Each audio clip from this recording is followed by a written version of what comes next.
We at Inner Picture Stories are delighted to present the IPS t-shirts. T-shirts that change the world. Not only does each t-shirt design tell a story and carry a message of light waiting to be spread in your life and to those around you, but with each purchase you also get to choose the cause you would like to support, where parts of your money will go. The causes that these shirts support vary from the environment to animals to those struggling with mental health issues, suicidal thoughts, loneliness, and diseases such as cancer. For further information about the IPS t-shirts and about the good causes you can support, simply go to innerpicturestories.com/shirt and take a look at these stunning t-shirts that can change the world. Welcome to the Inner Picture Stories podcast. My name is Jellis Vaes, your host and the founder of Inner Picture Stories, the educational platform on life. I hereby invite you to come on a journey with me. In each episode, we will dive into the life of an inspiring person seeking lessons of wisdom about life and the world we live in. Answers that you can take away and use in your own life. It's true that no one ever said life would be easy, but it's also true that no one ever said you had to do it alone. So get ready and let the journey begin. I'm done. How about you? Yeah, me too. That's where we were. We were in a nothing point in our relationship. But you know that those 5 weeks we fought, we laughed, we cried. It sounds so cliche to say, but in those 5 weeks we went through so many different emotions and really realized why we fell in love with each other in the first place. We had no money for a long time. For a couple years we were living, going, are we going to be able to pay next, even get through next month? But that was more exciting to us than just having a steady paycheck at a job we didn't love. Anybody can reach out and change their life and do what we've done. People just take different paths to do that. This is episode 009 with the adventure couple Dave and Deb of the Planet D. Hello there everyone, this is your host Jellis Vaes speaking. Hope you're all doing well on this very fine day. Today guests on the show were a real blast to interview, Dave and Deb of the Planet D. This adventurous couple were living dormant lives, doing jobs they no longer loved, with a marriage that was slowly falling apart. Then they drastically changed their lives around through and thanks to traveling. In this interview, I dig into their story, the journey they took into building their multi-award-winning travel blog, The Planet D, the challenges and lessons they have faced and learned while building it up, and of course, we talk about traveling and the changes they went through as a result of venturing into the world. We touch upon how traveling affected them as individuals, brought them together again as a strong couple, and even how it saved their marriage. There are a lot of other great subjects we get into as well, such as where they think the cause of unhappiness comes from in people, the fundamental ingredients on how they are able to make it work so well being that close together for so much of the time, how adventure is for everyone, their thoughts on saying goodbye, their advice when someone is held back from seeing the world by fear, and I could literally keep going. This is an in-depth episode with lots of incredible advice and wisdom that can be taken from it, so I'm not going to keep you waiting to hear it much longer. One last thing before we dig into it, I want to give a quick shout out to one of our listeners who took the time to write us a 5-star review on iTunes. This review is from Gavin from Canada, who says, Jellis isn't afraid to get detailed and personal. He and his guests share a positive outlook on life. Gavin, a big thank you to you, and this interview with Dave and Deb will live up exactly to those words too. So please enjoy it, and if you guys gained any value out of this episode, it will mean the world to me if you could leave the Inner Picture Stories podcast on iTunes or Stitcher a rating and a review. It helps me tremendously to spread the wisdom of our guests around.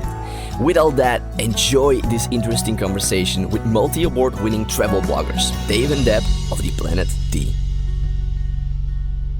Dave and Deb, both of you, welcome here to the show, and so glad to have you both, and thank you so much for taking the time. So before we dive into the main subjects of this interview and why I both wanted to have you here on the show, I always like to start off each interview with a couple of starting questions that I ask all my guests to get a bit warmed up. And since this is the first time that I'm interviewing two people at the same time. I would say with the starting questions, I would love to hear both your take on them. But once we move over to the main subjects, you can kind of see to who the question speaks the most. And Okay. the first question that I have here of the starting questions, and let me start off by asking you, Deb, first. Do you have any morning routines that you feel contribute to your happiness, or something that you do to help start your day off on the right note? Well, it always depends, because for Dave and I, we're traveling so much and going to so many different places. We're on the road, I'd say, a good 10 months of the year. It always depends on the destination. If I'm at a beach, I'm definitely up in the morning and walking on the beach. Sure. A lot of times if we're working on a project, we're up in the morning going off to work, which would just get me. I always will want to get a good coffee somewhere and a good breakfast, and that's my thing. Even if it's freezing in Scotland and I have to go get sunrise, I want to try and get a coffee in my hand and food in my belly. But that's the problem we find with our travels, is we don't have a good routine. You know, it used to be that I would get up and I would do some stretching and watch the news and then go on with my day. And now it's always different. Now that I'm home, I'm definitely up and going for a walk in the morning and then catching up on the news and then getting down to work. But it's always different. Dave, is for you the same kind of? Yeah, I mean, it's roughly the same thing. Is that, I like to get myself a coffee, and I think it's more about what I don't do first thing in the morning. As I don't jump on the phone, I don't jump on the computer right away. I try and take at least an hour beforehand to actually just relax, and whether it be get yourself, like I said, get a coffee, have a chat with Deb, talk about what the day's going to be like, and what our objectives are going to be for the week and all that kind of stuff for the business. That's kind of the way I like to start off the day. Again, it doesn't always happen that way depending on where we are, but I think sort of starting the day with a clear vision of what you want to do and where you want to be by the end of the week and what you need to accomplish, I think is something that, allows us to clear our mind and focus on what we want to do for the day and for the rest of the week. Yeah, I think that's a really good point, because I think as travel bloggers and social media being a big part of our life, you would think that we're right on our phone. We do not get on our phone first thing in the morning. It's getting out and either, like just this morning, we're sitting down making a list of what needs to get done and, things like that. So we just like to stay away from electronics for a good hour or so. So the next question here, what do you think is the cause of unhappiness in most people? I think that the cause of unhappiness is people not doing what they're passionate about. I think a lot of us get stuck in a mold of what we think we're supposed to be doing. And we always end up living this cookie cutter life of, what society tells us we should be doing. And, hey, we're in a good job, so why would we leave it? We have a nice house, so why would we sell it? And a lot of people, I think they're afraid of being judged or taking a chance. I know that was for me. I had a great job in the film industry. Everyone would say to me, why would you want to leave it? You're a makeup artist. You get to hang around with stars. It's a great looking life. But I wasn't passionate about it at all. But it was hard for me to leave because I kept thinking, well, what if I'm making good money? I have a house. What happens if I leave this all behind? But the minute I left it, I felt so empowered and so like a weight was lifted off my shoulders. It's hard to change your whole life around, right? But the thing is, it'll probably work out, because if you follow what you love, we had no money for a long time. For a couple of years we were living, going, are we going to be able to pay even get through next month? But that was more exciting to us than just having a steady paycheck at a job we didn't love. And I think the main cause of people not being happy or being unhappy is not dedicating time for themselves. I think people get really caught up in what's going on, especially in today's world of social media and the wanting or the needing of immediacy of everything. You tend to not carve out time for yourself. And if you don't, that could even be just even dedicating, an hour a day or maybe a couple hours a week to just doing something for yourself or taking some time alone. Because I think it's really important. The more time you spend alone with yourself, the more you learn about yourself. And it's very easy not to do that nowadays. And I think a lot of people are unhappy because they feel they don't have time for that. Yeah. And it's not that you don't have time, it's that you have to make time. And I think that's what a lot of people don't do. I greatly agree with all the things that you said there, because they're very, very true. Appreciation, guys. What do you do to remind yourself of your appreciation of life, Deb? What I always I'm pinching myself that I'm getting to do this as my career. We got home about a week ago, and we're riding our bike again. We were out doing bike rides every day, and that's what really started our blog. We cycled from Cairo to Cape Town, and it was reminding me, because I was back on my old bike, and I was reminded how I was training for this race that I was hoping would change my life. And it was a year of training where I was still working in the film industry, and I said, I'm just doing this crazy journey from Cairo to Cape Town to make a name for myself, and maybe I'll become a full-time traveler out of it. But I really didn't know how I was going to make that happen. But I had that dream every day when we were cycling. And then last week I was out cycling, following Dave along in the wind, and I was going, wow, 10 years ago I was trying to figure out how I'd make this a career. Now that's crazy. As I'm home, and it's my career. And that was unbelievable. And I do pinch myself every day because I wanted to. All my life, I knew I could be a success if I found what I wanted to do with my life. And I never stopped searching, and I'm so glad I never stopped searching, because I finally found it. I'm 46 years old. I found it in my late 30s, and I'm proof that you should never stop. When I was 25, I thought it was too late to do anything. When I was 35, that's when my life really began. That's amazing to hear. Dave, what's your take on that? I agree with what Deb said, definitely. But for me, I think what I try and do to remind myself of, how fortunate I am to live this life is I try and each week either go back and read a blog post that we did from years ago, or watch a video or anything like that. So I look back and I look at where it reminds me where we started, and then I can relate that to where we are now. So I think that positive reinforcement and looking back and looking at the journey that you've been on throughout these years really helps you refresh your mind and think about what you can do in the future, because it's what we've done with our life is not unattainable by any stretch. Anybody can reach out and change their life and do what we've done. People just take different paths to do that. And I think for being able to go back and look at how you got to where you are is a huge benefit to growing and developing in the future. Because if you can appreciate what you've done and where you are today, that appreciation renews your vigor for moving ahead in the future. That's cool, right? I mean, that's another great plus point of having a blog, that you can just kind of go back into time and reread those old articles and kind of see now where you are today. Because it's very helpful to go and see the things that you have achieved.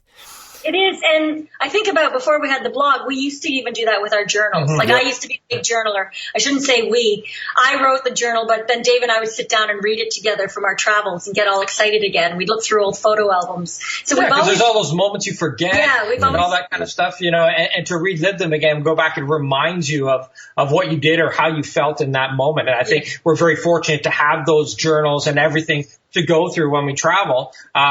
Because I find it's easy to say, well, I'm fortunate because I have a lot more than other people. And it's easy for everybody to say, well, my life is good because, people are worse off in other places. But we can have empathy for that, but we didn't live that. So when you look back at what you lived through, that can really make you appreciate what you have. Yeah, and it's not about vanity. Like, it's not about, just looking back and being vain about it. It's more about, I think, if you can look back and reflect on what you've done, it's a little bit more personal. Or how you were feeling. Or how you were feeling at that point. The excitement. It gives you a little bit more appreciation. I think some people are afraid to do that. With that final question, and that was already a good start with the starting questions. With that final question, I am extremely excited to jump over to the main subjects of the show. And you guys are both quite an inspiration in many ways. And throughout the years, you've both come to inspire a lot of people through your adventure and travel blog, The Planet D, showing and helping others how to also live a life of more adventure and what more this world has to offer for everyone. And let me already just say that I'm extremely grateful that you guys started the Planet D and for all that you've created and done so far, because a lot of people, in fact, do not know what more there is to see and do in the world, which was a reality that I've lived with for a long time. And it's because of people like you two who are putting all this information and content out that other people can see and find some of those deeper truths of what more life has to offer. So thank you. I can only encourage you guys to keep doing this, and I'm sure you will. Well, thank you. It's a lot to us. Thank you. And something I love about our blog as well is we have other people write for us, and I know your story is really inspiring, and it inspires me.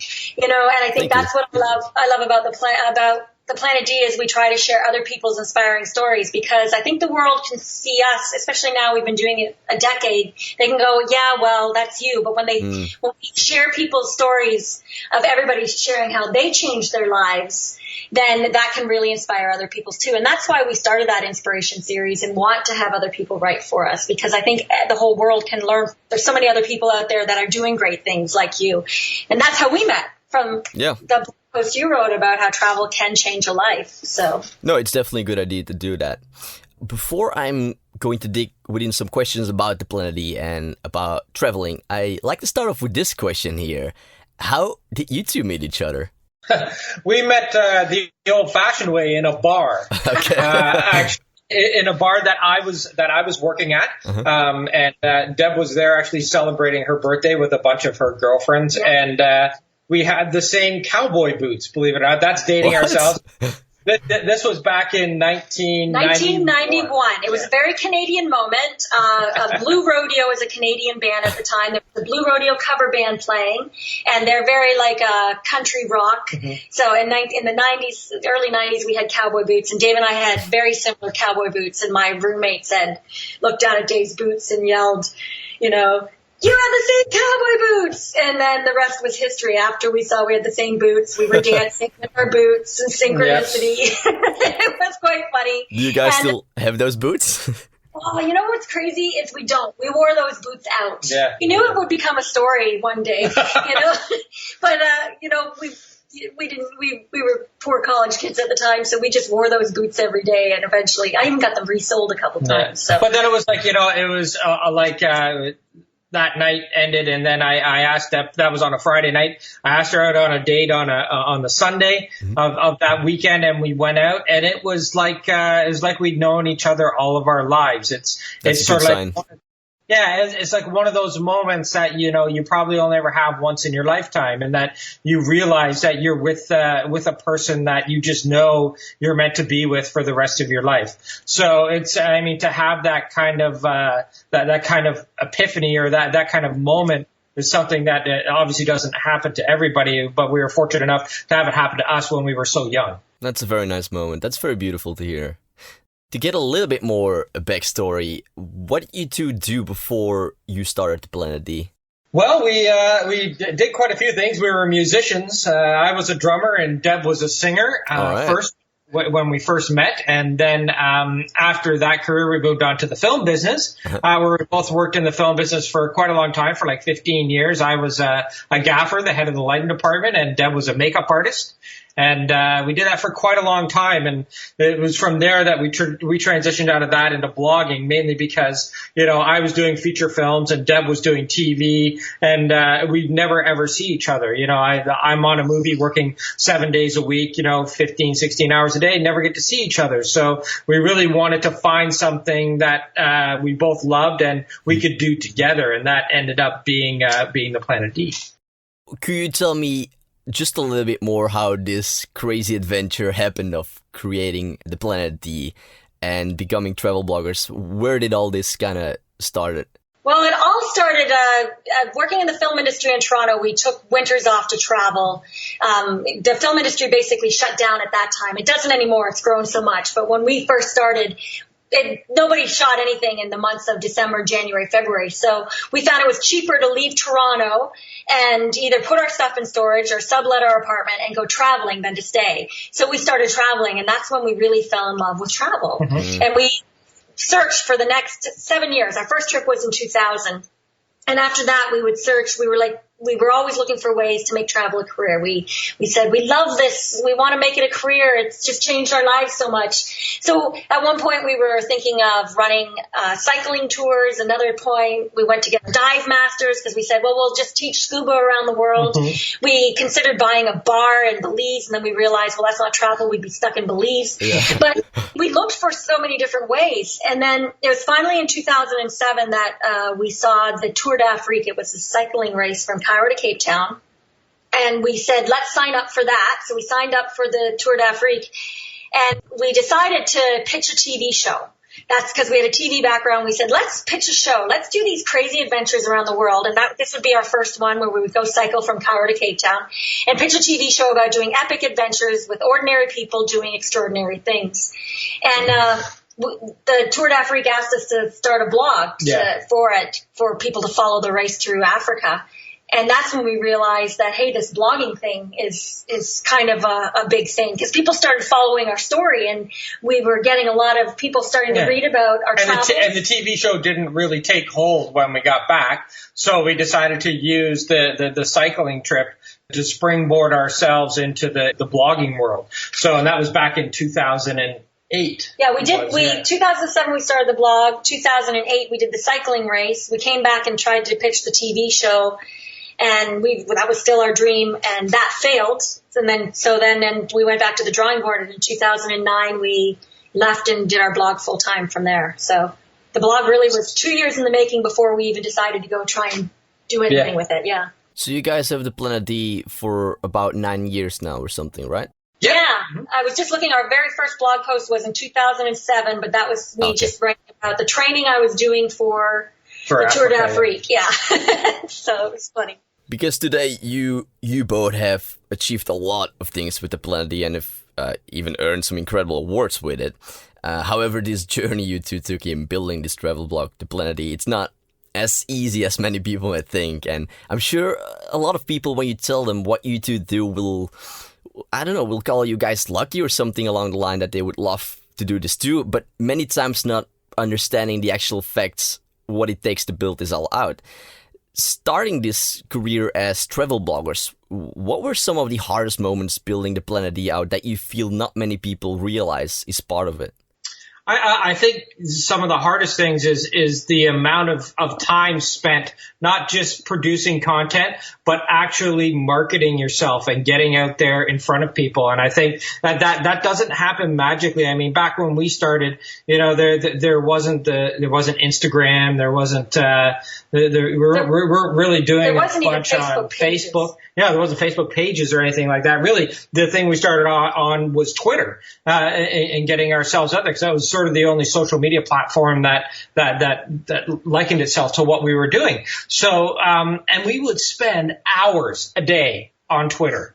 And I remember Deb going, am I just wasting my time? Is that, am I yelling into an echo chamber and there's nobody there? Is anybody listening to me? And, we continued to push forward without a lot of feedback coming back. And I think that sort of perseverance, and spending hours a day on this while we were working full time in the movie business, trying to build it, plus writing articles, before we even were really, building anything, we were putting in probably 40 hours a week, trying to build and market the business. Yeah. It's the time factor included, I think, is something that is really, brushed over when it comes to travel blogging. I would say nowadays, we work 80, 90, 100 hours a week to run our business. Plus we have people working for us. So, I mean, it's constantly evolving and there's so much time involved. And a lot of people think, oh, well, it's just magically I'll put something up on Facebook or I'll put something up on Twitter or Instagram and people will like it and will magically come. No, there's a process and a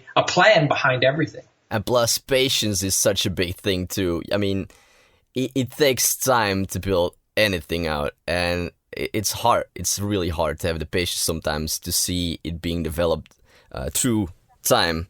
But it's important. I think, patience is really important. And I think in this day and age of social media, people don't have the patience. We were lucky, I think, because we had no choice. We had patience. But now people are trying to do all those quick fixes and black hat methods, and it's not going to work that way. They need to take their time and build.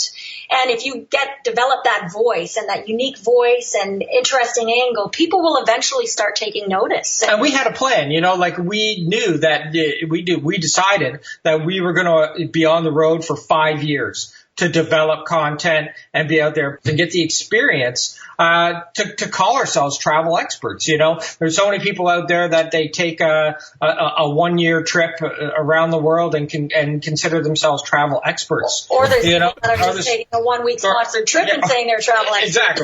Exactly. It takes time to build up expertise. It's not something that is just handed out. In order to call yourself an expert or be a trusted source, you have to have the experience to do that, and that in turn takes time. At what point did you two actually knew that being travel bloggers and the Planet D could in fact work and be your full-time jobs? Was there like any event or turning point or something that happened where you knew that this was working? Yeah, well, there was a time, the very first press trip we were in, that we were invited on actually was when I felt like, hey, this could be something. And I remember it was 2011. Mm-hmm. No, 10. 2010, sorry. 2010, Princess Cruises invited us to go on a Twitter trip. We didn't get paid for anything. A Twitter trip. They invited us to Alaska and said, we'd like you to come and tweet from sea. Uh-huh. When we got that, it was a trip of a lifetime. It was 2 weeks up doing adventures in Alaska. And that's when we said, wow, I think we can make something out of this. It took us another year to get paid for anything, but that gave us the confidence to know that people are paying attention because we were invited to go. Well, because it happened the year before, and then Deb saw that it happened the year before, and when she saw it was happening in Alaska, she emailed them and said, we would be perfect for this. We'd love to. I sent them a direct message on Twitter. Or a direct message, sorry, and said, we would love to do this, blah, blah, blah, blah, blah. And I think once we got the response back that we did get the trip with all these prestigious people, that we realized that, hey, you know what, maybe we're starting to build a voice and we're starting to build a reputation here, and we can make this a business for sure. Yeah. And then it was a year later that we actually got our first partnership, and that was with American Express. And they contacted us and they said, we'd like to work with you. And they gave us a year contract. And that's when we went, wow, we can make a living out of this. But see, it took us a long time. We started the blog.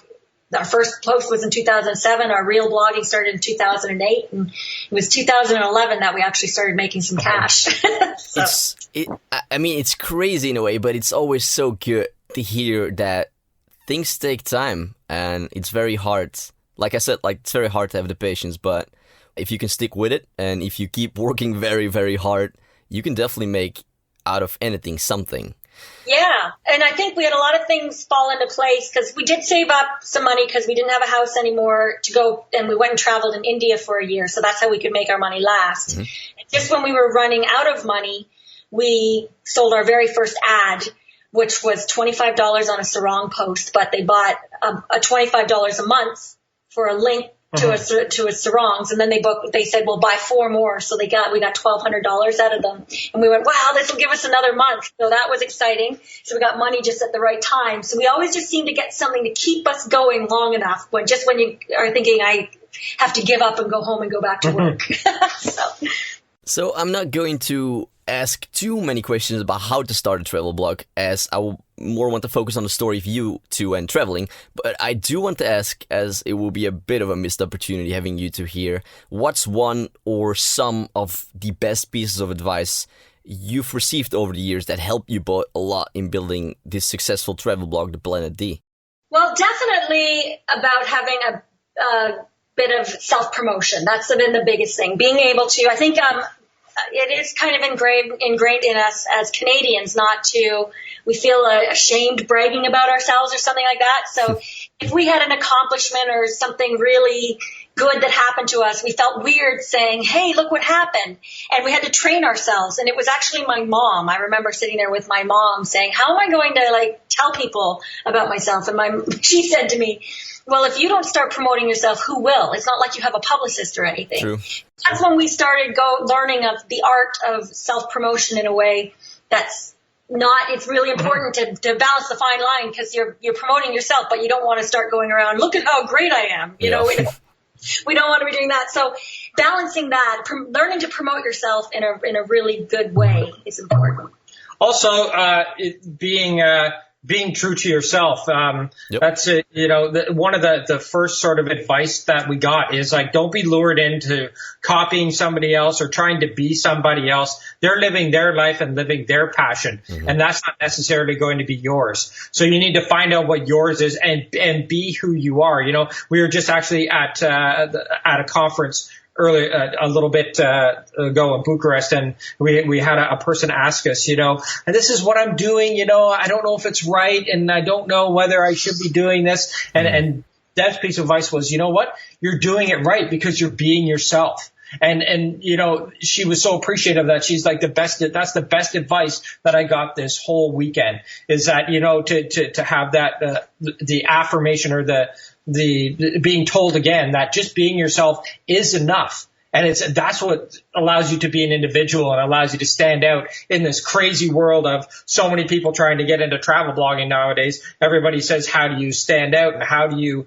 be different than everybody else? And I always say, you already are different than everybody else. That's very true. You need to take and leverage who you are and what you do and the talent you have in order to reach people who are similar to you. Yes. So I think, you know, coming back to being yourself is one of the most important things, and you have to continually remind yourself of that, because, you know, it's easy to go out and try and copy somebody else, but you're not really going to get anywhere from that. I like that. That's a good piece of advice. Yeah, another piece of advice I remember from Andy Hayes, where I asked him, he was in Canada doing he's American, and he was doing a tour on a train through Canada. I said to him, how on earth did they give you that? In my mind, I just automatically assumed they gave him that journey. And he said, well, I emailed them and I asked. And it was huge advice for me, because I went, I never thought of that before. Like, honestly, I was seeing people doing things, and he was a good friend of mine, and I finally just asked somebody, said, how did they give you that? They didn't give it to me. I asked them for it. And that's when I started getting the confidence to email people and ask them for some help or some sponsorship or things like that. So I think that's a good piece. This is definitely true. Sometimes just asking, you know, I mean, you either get a no or a yes, right? So why wouldn't you try to ask?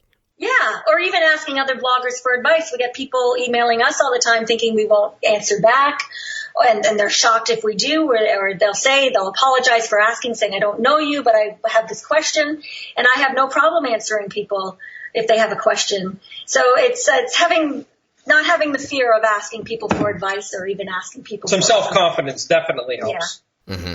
Thanks. This is definitely helpful. These are some good pieces of advice. I have taken here a small piece out of an article from the Planet D titled How Travel Saved Our Marriage and Transformed Our Lives, which is a very well written and beautiful article that I will link up on the show notes for everyone to check out. When we first met, we had dreams and hopes and were active and vibrant people, but over the years we lost that energy and were stuck in a rut. We were depressed and things were starting to fall apart. We didn't inspire one another anymore. But Thailand changed all that. It had awoken something in us both that had been dormant for years. Passion.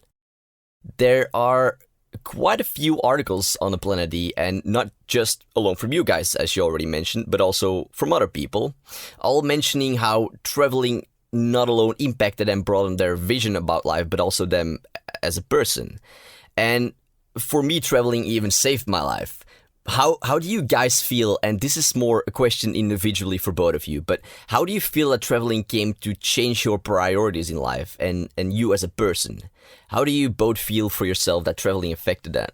Traveling really opened my eyes, not only to different cultures and the way different people live and how they live differently from me, but travel also opened up my eyes to about who I am and how compassionate I can be, or how, sometimes how stiff I can be, or how, argumentative I can be. So, it put me in situations that I wouldn't necessarily get into when I'm at home and forced me out of my comfort zone. And I think that's one thing we talk about a lot on the Planet D, about by pushing yourself outside of your comfort zone a little bit, it allows you to discover more about yourself and about your life, and it enriches your life. And I think by going out there and challenging yourself, whether it be, you know, doing something small that you're a little bit afraid of, you learn a little bit about yourself. And I think that's what travel did for me. And, you know, I think being in Canada for 15 years and doing the same thing for those 15 years allowed me to become complacent and dormant and somewhat barren inside, in that I didn't have any experiences to draw on. And by going out and traveling, it like Deb said in that article, you know, it awakened something in us, and that was probably always there and maybe is always there in everybody, but it just needs a little bit of spark, or, you know, something to actually bring it to the surface. And travel did that for me. I agree on that, yeah. I think travel gives you permission to reinvent yourself or be something that you're not. When you go to a foreign land, you can step out of that mold that you've created for yourself at home. At home, you could be the person who's really quiet and always, you know, getting your tasks done and following note by note with the rules. But when you're traveling, it gives you the freedom to try something new. You can say, I'm going to go bungee jump today, or I'm going to sleep in until noon, something like that, you know. And I think that it allows you to let your real inner self come out. I know that's what it did for me. When I was in a different land and away from home, I could be more free. I tend to be very task-oriented, get the job done. I have a lot of goals and I have to follow them. Whereas travel, I could be more whimsical and I could try something and change my plans. And I met so many inspiring people traveling than who was just in my little circle at home. So they introduced me to new ways of thinking and new ways of life. And that's, I think, what really opened up our whole life with travel, is we were just introduced to a whole new way of thinking. And it, as I said in that article, it really brought us together because we started seeing things in each other that we hadn't seen before. You know, Dave didn't know that I could be that much fun, because at home, you know, a real nag at that time, especially, you know, and I didn't know that, Dave, you were very serious all the time as well. And I didn't know that you were so adventurous. It was travel brought out the adventurer in you. So not only did it help us find out who we are ourselves, it helped us discover each other again too. And I think to just build on that, I think that, you know, it removes that weight of judgment. You know, like at home, you know, we tend to be judged in everything we do. You know, there's always someone looking over us and judging us for what we're doing. But when you travel to a different place and you're around people who don't know you, like you said, it does lift that weight off of you, and you can bring out those sections of yourself that maybe you wouldn't have the courage to do when you're at home. But you can do that on the road because you don't feel that you're being judged. So that's another benefit of going out there and discovering places you've never been before and meeting people you've never met before. It's a freeing kind of feeling. In this article, How Traveling Saved Our Marriage, as well as the title suggests, it's about how traveling saved your marriage. Could you guys just talk a little bit more about this here on the podcast too? Why and how did traveling came to affect and save your marriage and brought you two as a couple stronger together again? At that point, when we did our first trip to Thailand, we had been together 9 years. We met each other when I was 20 years old. So I went through my 20s, married to Dave, and we were just way too comfortable together, and we had really turned off. We hadn't seen each other a lot. I had a whole separate group of friends than Dave. Dave had his whole separate group of friends, and we were those people who literally we would go out to dinner and not have anything to say to each other and would just eavesdrop on other people's conversations. There weren't iPhones then, so we couldn't just stare at our iPhone like people do now. And I think it's a real problem that people are doing now. I see it when I'm at a restaurant, couples sitting on their phones instead of talking to each other. And I think they're at the place we were at in 2000. Yeah. We just didn't have a phone to waste our time. We would just stare at other people. So maybe it was much better for us to figure that out early. But we had nothing in common anymore. And we had our two different lives, our separate work. So when we went and traveled and we spent 5 weeks together, we had to relearn how to communicate and how to talk together. Yeah, we were forced to. To put it bluntly, really. You know, right. We're in a where we didn't speak the language. It's a completely culture shock when we got there. So the only person we had to rely on was each other. So we had to learn how to communicate. We had to learn how to, you know, compromise. We all these things we needed to relearn about each other that we had just been complacent about when we were back in Canada. So, and we knew before we left. Actually, no, we didn't know before we left. I think it was more of a hindsight thing that our marriage and our relationship was in trouble. Big time. And we didn't go on this trip to change our lives. We didn't go on this trip to save our marriage. That was a product of the situations we put ourselves in while we were there. Yeah, before we went on the trip, we were just in a rut. We just were like, well, where are we going to go this year? And then luckily a friend of mine suggested Thailand. I think if we had just gone to Mexico to an all-inclusive, we probably wouldn't have been together because we wouldn't have had that time to get to know each other again. Yeah, I don't think if we didn't do that trip, we wouldn't be together. It would have been a year or two and we would have been gone our separate ways because we were strangers. We would have been fine with it. I don't think we would have hated each other. It would have just been, I'm done. How about you? Yeah, me too. That's where we were. We were in a nothing point in our relationship. But that those 5 weeks we fought, we laughed, we cried. It sounds so cliche to say, but in those 5 weeks we went through so many different emotions and really realized why we fell in love with each other in the first place and discovered all the reasons why we wanted to spend so much time together, because we had spent so much time apart. We were working in different jobs and living different lives. We rediscovered what it was like to actually spend so much time together, and we just absolutely loved it. So when we did come home, we took all the things that we learned out of those 5 weeks and applied them at home.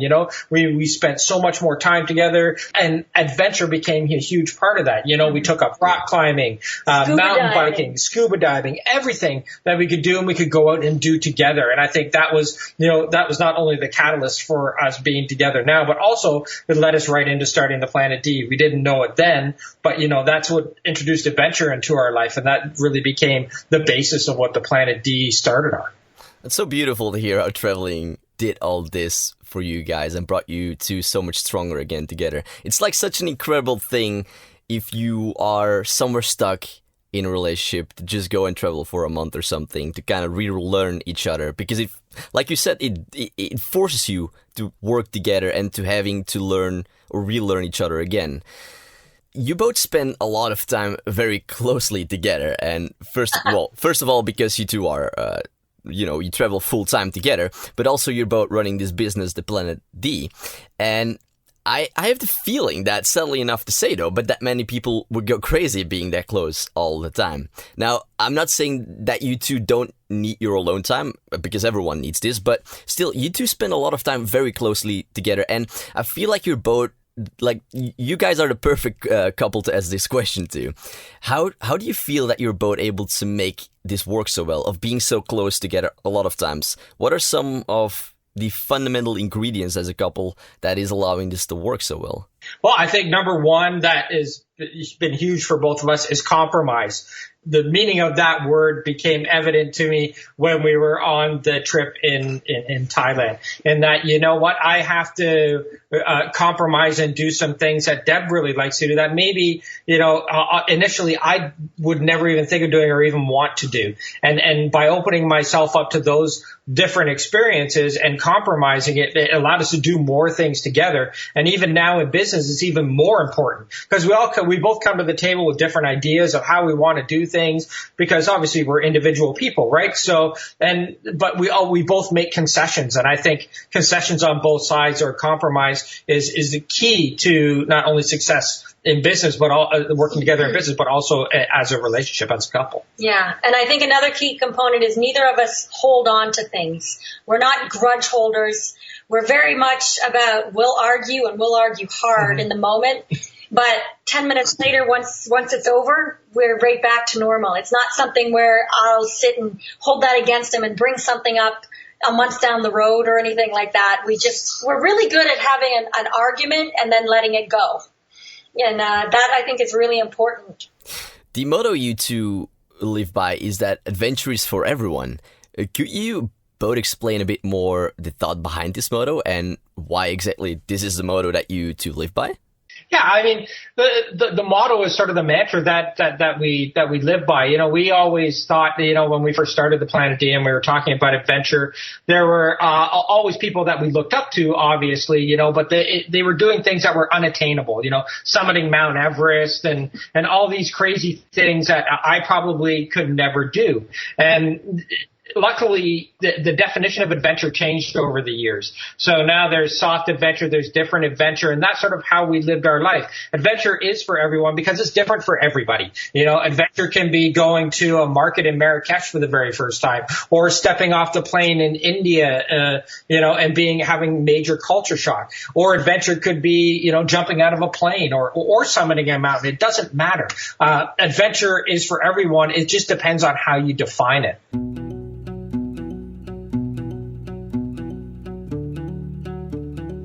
And I think, you know, for us, adventure always has that connotation attached to it that is pushing you out of your comfort zone. And again, that's another thing that we live by. We believe that by pushing yourself out of your comfort zone, that you learn a little bit about yourself whenever you do that. And by doing that, it enriches your life. And I think that all evolves into, you know, those four words. You know, adventure is for everyone, or adventure, you know, It can be for anybody. You know, adventure doesn't have to be just for the ultra rich or the uber athletes. Yeah, I think we came up with that motto because we didn't want to scare people off as well. Because I know for us, when you're seeing adventurers, you think, oh, well, I'll never be able to go cross-country ski to the North Pole, you know, and we wanted to show that, hey, we did cycle Africa, we did go summit Kilimanjaro or go to Mount Everest Base Camp, but we also love a great adventure. For us is just is like Dave said, going to a market or going to a new destination for the first time. And we want to let people know that it's baby steps and there are all kinds of different levels of adventure. And I think that's what we wanted people to, when they come to our blog, know that they'll be able to find the adventure that's right for them. For someone who is listening, who feels stuck in life and wants to break away and see some of the world, first of all, I like to ask, and well, I'm sure many people have already come to ask you guys this question, but I do like to hear your take and your advice on it. But what would you say to someone who is caught by fear of breaking out of their comfort zone and taking that step to venture into the world? Are there any words of advice or wisdom that you could say to that person? Yeah, definitely. We always tell people to take baby steps. Because a lot of people will say to us, if they came to our blog for the first time, they'll go, well, I can't go and cycle Africa. Well, Dave and I didn't go and cycle Africa first. It took us 8 years before we did that. Our very first thing we did was we were excited about our first jungle walk in Thailand, where we saw monkeys in the wild for the first time. That was a huge adventure for us, and we were just blown away. I didn't think I needed to do another adventure in my life. And then I just kept adding on to that. So I think that's what you need to do. Play it safe at first. If you're afraid to go to Asia for the first time, go somewhere closer to home. Go somewhere that's just a little bit out of your comfort zone. Try a new country in Europe that you haven't been to. And then build from there. I find that the more you do, the more brave you become. But it's just starting small. If you do too much too soon, you'll shock yourself to the point where you might not want to do it again. So I say start small. And secondly, what I wanted to ask with that question, what country would you two personally suggest and why to first-time travelers? And this is your opinion, of course, of the country, what you feel like is a good fit for many people. Well, you know what? I'm going to go with one we've mentioned a lot. It's Thailand, because I think Thailand has a great culture that's very different from what we know in North America and in Europe. So you go there and you see this amazing Thai culture, pagodas that you wouldn't see in other places, and it's very colorful and vibrant. It's very diverse with beaches and mountains and jungles. So I think that's really great. And Thailand, the reason I say that over other parts in Southeast Asia and Asia is Thailand has a great tourism infrastructure. So it's easy to travel. They have a train, plane, and bus system. So I think that's good, and it's affordable. So I really think it's one of the first introductions that people that start traveling. I think it's sort of the reason why it's sort of like the heart of the backpacker. The route is that it is easy, and it's even though it's foreign, it's somewhat familiar, and especially if you're coming from North America or something like that, whether you're familiar with the food or you're familiar with its beaches or something like that. It's not like it hasn't been in the news, or it's not something that is super far off the beaten track that you're going to be scared to go there. But yeah, I would definitely recommend that. Or I would also recommend Sri Lanka, sticking in Asia. I mean, it's a little bit more off the beaten path, but as far as an introductory place to go and travel, the people are just absolutely fantastic. And again, it's like, I always say, it's taking all of India and packing it into a much smaller package, and it's a lot less culture shock than going to India. And it can be, a sort of a soft lead in. It's much easier to travel, but there's no less things to see there. You know what I mean? Like, they have everything that India has to offer packed into just a smaller package. I have just 3 more questions here left on the main subjects. This question here is something that I've somewhat recently been pondering about myself. Saying goodbye, you guys know just as much as I do, and probably even more, that while traveling brings many new friends, you do have to say goodbye to many of them at some point. And I'm just kind of curious to ask, after having said so many goodbyes to so many people over the years, what does saying goodbye mean for you guys? Have you given it like any other meaning? Well, that's a good question. I mean, like, for me, saying goodbye is probably been the hardest part of what we do, in that in the end, we've really had to give up our friend network and, basically any long-term friends, because, you leave and you do say goodbye, and you don't think it's going to be something that is permanent. But in the end, if you're on the road all the time, it does sort of become that way, because you leave, they go on with their lives, and and of course, as you're not there, the picture fades. You're not in the scene, so you're not top of mind anymore. So we tend to lose, or we have lost a lot of friends that way, and that's sort of a sacrifice that we've made in choosing this lifestyle. It's unfortunate, and we're sort of now thinking about, we're yearning for that again, and we want to have that sort of friend stability again after being on the road for so long. So, maybe our travel style is going to change, because as you get older, I think it's important to have a friend base, and you don't have that when you're traveling. Like you said, you meet lots of people, and those friends you meet on the road could definitely be friends for life, but they'll never be that one base that you had when you built up over a lifetime. Yeah, I think that's definitely been the hardest part of travel for us. We have a lot of acquaintances, and then you have a lot of intense friendships for a short time, because you obviously bond because you have the same interests as each other.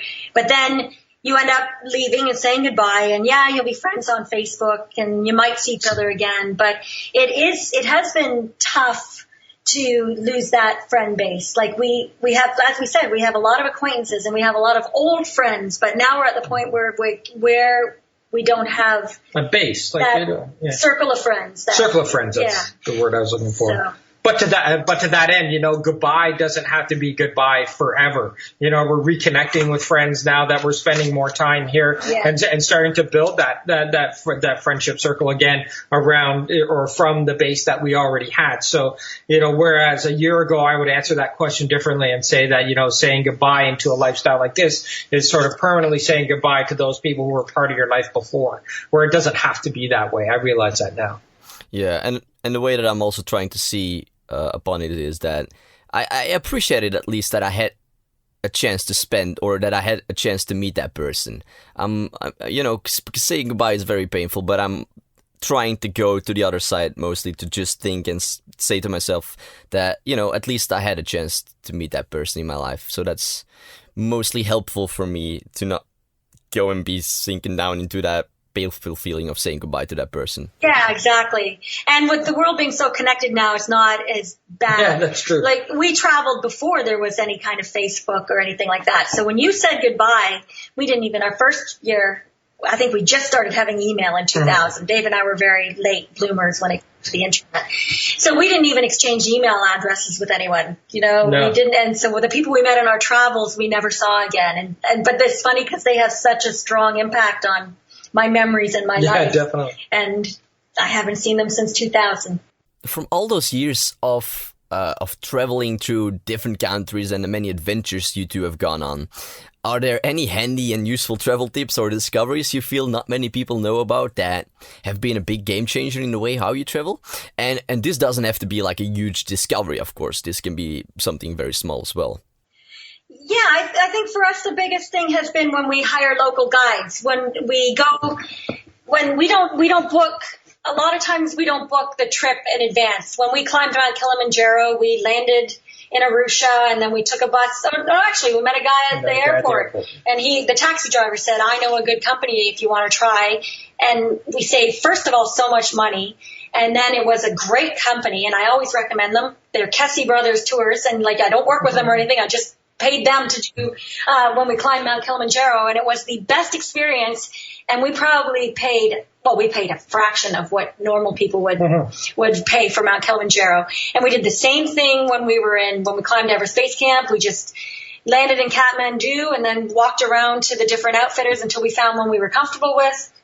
Saved a fortune, and we still are friends with Deep, who we climbed with that time, and he's a local guide. And I love being able to cut out the middleman. I know that the money went straight to them, to their business, and it saved me a lot of money, but also made them a lot more money because they got the full thing rather than going through a tour company in our own country.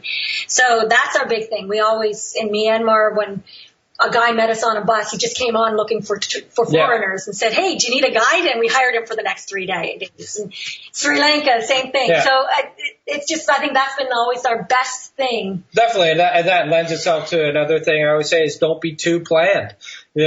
People get very, very, very scared and frightened that every minute isn't planned or you don't have something to do every single day. I mean, most of our best travel experiences that we've have been born out of things that have been last minute or just happened on the day because we didn't have plans. And I think leaving yourself a little bit of time on each vacation, no matter where you go, to go out and just discover on your own or, do something on your own that's not planned, I think really not only can you probably save money, find better deals, find better food, find better accommodation and meet great people. You can have all those things happen just by not being so regimented and planned. And I know that's a stumbling block for a lot of people, especially if it's first time or second time travelers. But if you schedule just like one day where you're just on your own, you're like, "Oh man, I'm going to go and do this by myself," then that's where you really discover that real genuine part of traveling.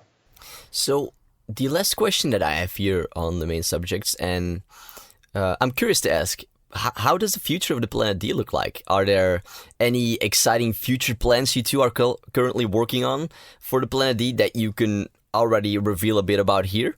Yeah, we've got a lot of plans. The Planet D, we're taking in a new direction. We want to do a lot more of look at it as a media company.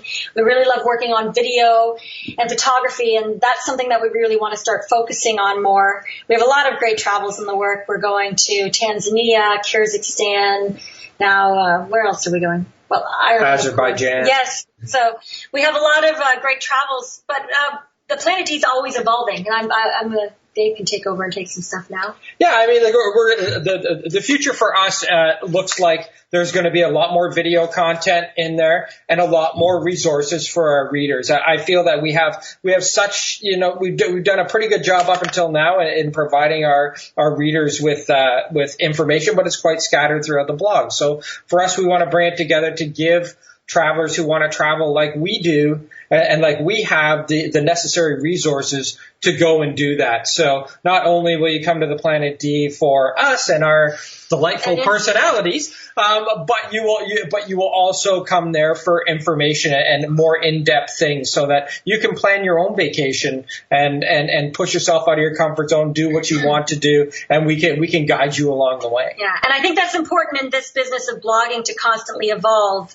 Our blog has changed over and over and over, and now I really feel that that's what people are looking for on the internet, the guides, the really in-depth information that we have, but we've always been more on the inspirational side of things, and we'll never want to lose that. We always want to keep the inspiration, but we want to also give people the platform when they're reading the inspiration to go and get the tools that they can do to plan their own trip and things like that. So it's always evolving and always a lot of fun. Yeah, sounds all good.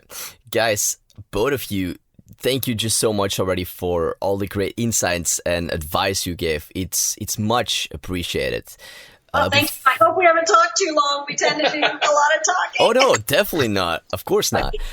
Before we finish this interview off, there are just 2 final end questions of the show. And of course, in a minute, I will come to ask where people can find out more about you two and follow you guys along with all the incredible adventures of yours. And about the end questions, take your time with them, but I would love as well to hear both your take on them. And the first end question, and let me ask you, Dave, first. What words of wisdom, what advice has helped you through your life? The biggest advice that's helped me through my life is to have patience and to be willing to compromise. And I know I touched on that earlier, but those 2 pillars are kind of what I live by. I'm a very, very patient person, and I think that's helped contribute to not only having a great relationship, but also being able to have a great business. And also learning to compromise is another thing that has allowed me to sort of even come out of my shell and experience things that I probably never would have had I not been open to them. So I think those 2 things have really changed me as a person, I think, in having those 2 traits and developing those 2 traits over the years.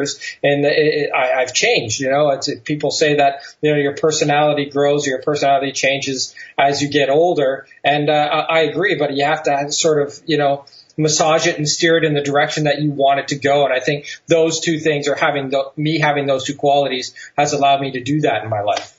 And then for me, I think it's to accept who I am and not be too hard on myself, especially when it comes to blogging. You're putting a lot out there, and you just have to go, you know what, if you like yourself and accept yourself, your flaws and all, and you put it out there, you're going to find an audience. And the people I love it in blogging because it's unlike so many other things. People follow you for you, and you need to be yourself and accept yourself and put it out there. And you're going to find the people who are like, I'm okay with you, and I think that's been a big part of, for me, because I've always been this, and it really is self-hater, like I'm always hard on myself, always, berating myself. And it took a long time to just, learn to go, you know what, that's just who I am. And then finally, once I accepted that, it sort of helped me to blossom, to understand and to go, hey, it's okay. And it helped me to almost even, relax whatever I didn't like about myself and understand it more. Put less pressure on yourself. Yeah. Before I ask the final question here, what's the best place that people can find and connect with you guys?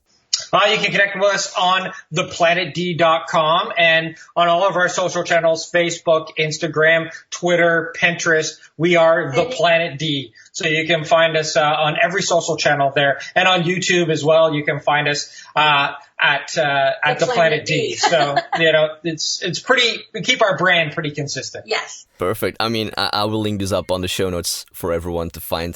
Perfect. And yeah, so I'm going to say the only problem is we are The Planet D, not Planet D. That wasn't available when we went for it. So it is The Planet D. The Planet D, yes. The one and only. The one and only. That's what we need to add. All right. The final question here, Dave, from everything that you have seen, experienced, lived, and learned in your life, what is the one thing you know to be true?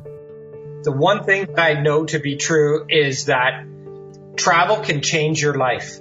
That's one thing I know to be true. Out of everything that I've done in my life, there's never been a more pivotal moment than when we went that trip to Thailand, and travel truly changed my life. I wouldn't be the person I am today if it wasn't for that trip. Beautiful. Deb, sorry. That's all right. For me, the one thing that I know to be true is having love in your life is the best thing that anyone can ask for. I wouldn't want to do this without Dave, and I think that having him in my life and supporting me and being there and getting to do this together is the best thing on earth. And I hope that everyone out there has some love in their life because it makes life better. That's beautiful, guys. Thank you so much. both of you. This was just so much fun, and thank you for taking the time here. And if you guys ever happen to pass through Belgium or Barcelona, give me a shout, and I'll be more than happy to show you guys around if I'm in the country myself. Awesome. We totally will. This has been great. Thanks so much. Guys, I both wish you a very beautiful day out there in Canada. Thank you very much. Thanks for having us. There we have it, everyone. Episode 009 with Dave and Deb from the Planet D. I hope you all enjoyed this episode and gained some valuable lesson, information and knowledge out of it. Show notes about everything that we talked about and more can be found by going to innerpicturestories.com/podcast. And just simply type in Dave and Deb in the search bar and this episode will pop right up. If you are listening to this on your phone, you can also just check out the description of this episode to find a link that will take you straight to the show notes. Also, definitely have a look at the Planet D if you're looking for travel stories, tips, tricks, advice, inspiration, and much more. Dave and Deb have done an incredible job with it. It's a very beautiful website with lots of quality content on it. Now, my dear friends, thank you for spending some time here with me, and don't forget to subscribe to the Inner Picture Stories podcast because the next episode is one not to be missed either. So stay tuned for next month, and I wish you all a beautiful day out there. Much love to you all. This is Jellis Vaes signing off.